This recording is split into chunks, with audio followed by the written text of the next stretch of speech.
seja muito bem-vindo. Nós estamos em mais um Anete Responde. E a pergunta hoje é: se o mal é ignorância, como pode ter atos ruins feitos com a intenção de prejudicar o outro? É uma pergunta muito interessante. Nós realmente afirmamos, em uma das nossas palestras, que é o mal, tá? Porque quando você pensa em termos da existência de Deus, Deus é amor, Deus é o bem, as pessoas qualificam Deus de diversas maneiras, tá? Digamos que Deus existe, é o bem, ou a definição que você queira dar. Deus, para ser o que você considera o Criador, ele tem que ter algumas características. Bom, se ele criou tudo, ele sabe tudo. Ele tem que ser onisciente, onipotente, onipresente, está em toda parte. Então, esse é o problema. Se Deus está em toda parte, o que torna-o onisciente, onipotente, e ele é o bem, você dizer que o mal existe se torna um paradoxo. Porque se o mal está em algum lugar e Deus também está, ou Deus é mal ou Deus não existe. Alguns dizem assim, não, ele não está, então não seria onipresente. Então é uma contradição com relação à designação da divindade. Ah, mas é uma escolha. Porque se você afirma que Deus é amor e está em toda parte, o amor estaria em toda parte. Como conciliar então a existência do mal? Em termos espírita, nós fizemos analogia com a infantilidade. Quando você vê uma criança cometendo um equívoco, você não diz que é um mal, você diz que ela é uma criança e vai crescer, porque no seu nível de entendimento, você enxerga aquele ato não como ela é um discípulo de Satã ou coisa parecida. Você olha e enxerga alguém em desenvolvimento, alguém que futuramente não vai mais realizar coisas assim. E você faz isso naturalmente quando você vê uma criança tropeçando. É a mesma maneira com que um espírito superior enxerga determinados comportamentos. Essa é uma maneira de ver e é a partir daí que nós fizemos a colocação de que o mal não existe, que seria um entendimento que a pessoa possui. Mas existe uma outra forma de entender isso também com relação ao mal. Quando nós realizamos um ato, qualquer dele, e nós escolhemos, ou seja, algo intencional, você acredita que essa ação vai lhe proporcionar alguma coisa útil. Por exemplo, você está sofrendo e a causa é o comportamento de outra pessoa. O seu sofrimento não cessa, dói, e você acredita piamente que se você justiçar-se, por exemplo, se você pegar aquela pessoa e castigá-la, o seu sofrimento irá diminuir de alguma maneira. Não desaparecer, mas irá diminuir. Que uma das causas do seu sofrimento é o fato dele não ter sido levado à justiça. Ok. Aí digamos que ele é julgado, culpado, tudo mais, e tem a prisão. Mas ele pega um tempo de cadeia e sai. E está bem. E você não, porque ele matou a pessoa que eu amava, ela não existe mais e ele está livre. Ou seja, a justiça humana, com todas as características, foi cumprida, mas não é suficiente para você. Por que não é suficiente? Porque não é uma questão de justiça. Você acredita que a vingança irá diminuir seu sofrimento. Para que você possa lidar com isso, você precisa que ele sofra. Não basta um castigo genérico, você precisa que ele sofra tanto quanto você está sofrendo. Então não é mais uma questão de justiça, é uma questão de vingança. E aí você se vinga, por exemplo, e faz a pessoa uma série de coisas e prejudica outras pessoas no processo. Quer dizer, você deixou de ser uma vítima e se transformou num algoz, porque juntamente com a pessoa que causou o seu mal, você prejudicou outras tantas. Tudo porque você acredita que seu sofrimento terá fim. E não acontece, porque a vingança não minora o sofrimento, porque não desaparece.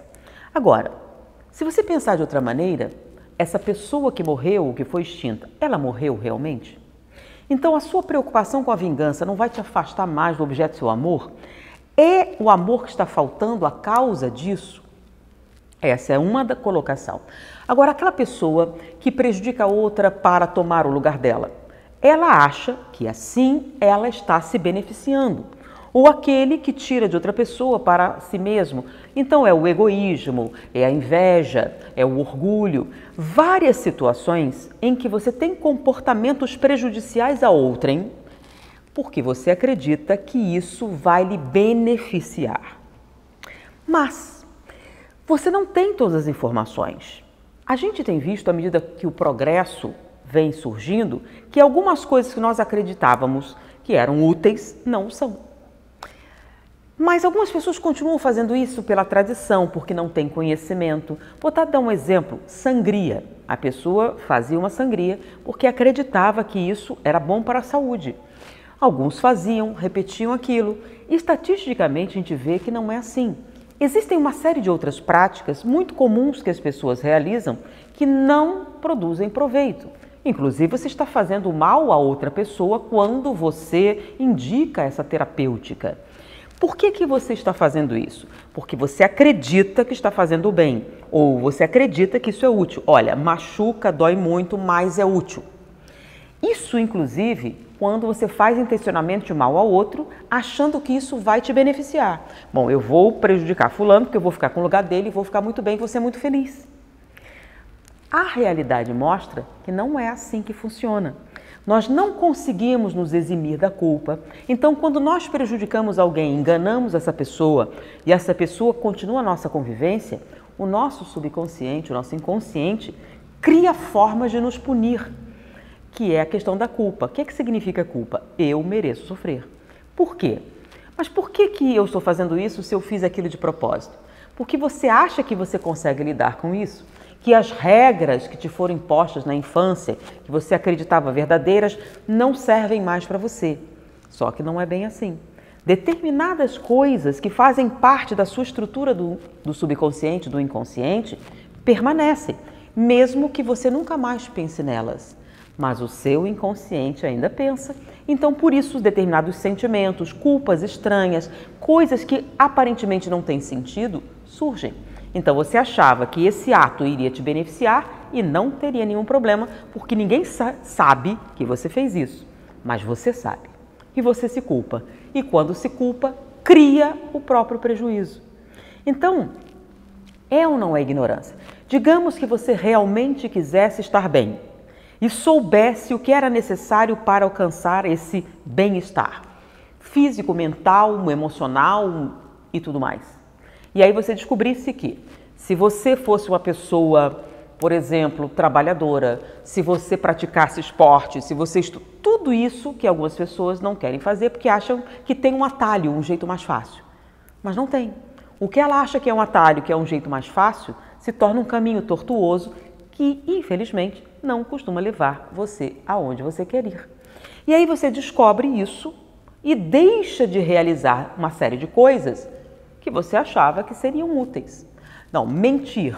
Mentindo eu vou me dar bem. Quais são as consequências da mentira? Em vários vídeos eu falo a respeito de pesquisas científicas com relação à mentira, pesquisas científicas com relação a alterar as informações e como isso é prejudicial à sua saúde. Então, o que acontece? A pessoa realiza o que você chama de mal. E o que seria o mal? Seria algo, uma força negativa da natureza, vinda do demônio, vinda de Satã, não importa, algo contrário a Deus. Se isso existe e tem esse poder, então Deus não é a força maior do universo. Mas se você pensar que nós estamos evoluindo e crescendo e que muita coisa que a gente achava normal, comum e benéfica vão deixar de ser à medida que você amadurece, você pode encarar determinadas atitudes que você tomava hoje, num futuro, a partir da reencarnação, você vai olhar para trás e dizer, nossa, como eu era infantil. Você não vai olhar e dizer, eu era do mal. Não, eu era infantil. Hoje, eu não faço mais isso. Imagina quando você era criança e ficava de mal, fazia birra, uma série de coisas para chamar atenção, para prejudicar o coleguinha, e hoje você levaria na esportiva, com facilidade, não te afetaria. Por quê? Você era má e agora deixou de ser? Ou você era criança e agora não é mais? Então, imagine daqui a 200 anos, no seu nível de maturidade, como seria olhando para trás e pensando em algumas coisas que você fez, porque acreditavam que iriam te levar ao sucesso, iriam te levar aonde você queria ir, iriam te trazer toda a felicidade do mundo. E pensaria, nossa, como eu era criança e não sabia. Então, quando a gente fala que o que nós observamos como mal é um estado de ignorância, não é com relação a ignorar que está fazendo alguma coisa, e sim ignorar o significado real daquilo que você está realizando. Todas as pessoas, quando fazem alguma coisa, elas têm uma intenção. Elas acham que isso as vai levar aonde elas querem ir. Por isso que eu pergunto, o que você está fazendo agora te leva onde você quer ir? Não? Então por que você continua fazendo? Por que é que você não para pensar qual seria realmente a atitude, não a atitude correta, a atitude que te traria o que você realmente quer? Então, se você tirar um tempo para pensar em sua vida, analisando sem tentar esconder, calmamente, você poderia observar que muitas das coisas que você acha que são úteis, na verdade, sabotam sua vida. Se você refizesse alguns passos, se você refizesse alguns conceitos, se você mudasse alguma coisa, possivelmente você estaria, não no futuro distante, mas agora mesmo, bem mais feliz. Então, quando a gente fala vingança não traz felicidade, estamos baseados em conceitos estatisticamente estudados.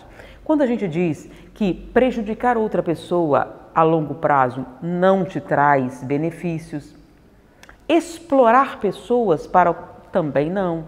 Uma série de práticas que, à medida que o progresso chega, vão sendo abolidas. Algumas coisas, inclusive, que eram consideradas normais, que não são mais. Então, é disso que estamos falando. O progresso não engendra a bondade. O progresso engendra o entendimento de que a bondade é a única opção. Espero ter sido útil. Muita paz. Olá! Que bom que você ficou até o final do vídeo. Para colaborar com esse quadro do canal, basta me seguir no Instagram e deixar sua pergunta. Ela pode ser respondida em um vídeo por aqui mesmo. Conto com você e até o próximo vídeo.